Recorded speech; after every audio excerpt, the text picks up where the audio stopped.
এই কচু ক্ষেত লাগাচ্ছি আমি, কচু ক্ষেত লতিরাজ, অধিকারী লতিরাজ, পর্যাপ্ত ফলন। বেকার ঘুরে ফেরা না করে, চাকরি আসা না করে এই লতিরাজ কচু লাগাবেন, অনেক ফল পাবেন। সবাই গাড়ি ধান ভুট্টা, আমি গাড়ি কচু।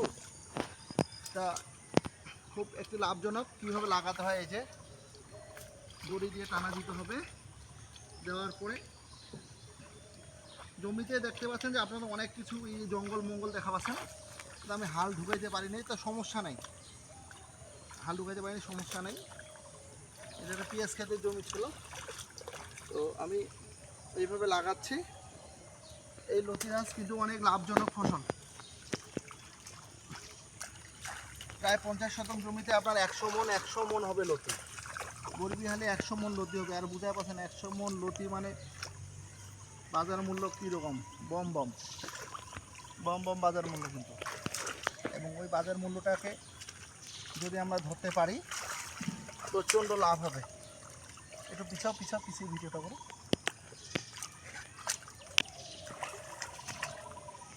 কীভাবে লাগাতে হয় আমি আপনাদেরকে দেখাচ্ছি লতিরাজ কচু। কারণ আপনাদেরকে দেখাইতে হচ্ছে এই কারণে, অনেকে তো বিশ্বাস করেন না যে আমি এগুলো নিজে পরিশ্রম করি। পরিশ্রমটা নিজেই করি, এই কারণে পরিশ্রমটা নিজে করি। তুমি পিছাও ভিডিওটা ভালো করে নাও, জনগণ দেখবে। হ্যাঁ, নিজেই পরিশ্রমটা করলে কি হয়, ভালো হয়, ক্ষেতটা ভালো হয়, নিজের মতো করে চাষাবাদটা করা যায়। আর নিজের মতো চাষাবাদটা করতে পারলে পয়সাটাও লাগবে না, লেবারের বিলটা লাগতেছে না। তাই আমি আজকে নিজে খাটতেছি। দেখতে পাচ্ছেন কিলে দেখাচ্ছে আমাকে। পিছু চলে যাও, তুমি চলে যাও।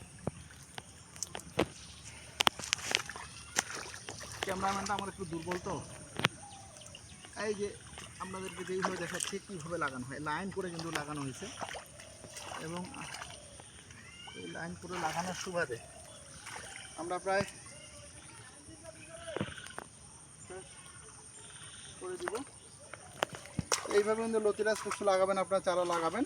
এবং পরবর্তী একটা আপডেট ভিডিওতে আমি আপনাদেরকে জানাবো কীভাবে এটা ট্রিটমেন্ট হয়। তা ভালো থাকবেন সকলে, ধন্যবাদ। ওকে।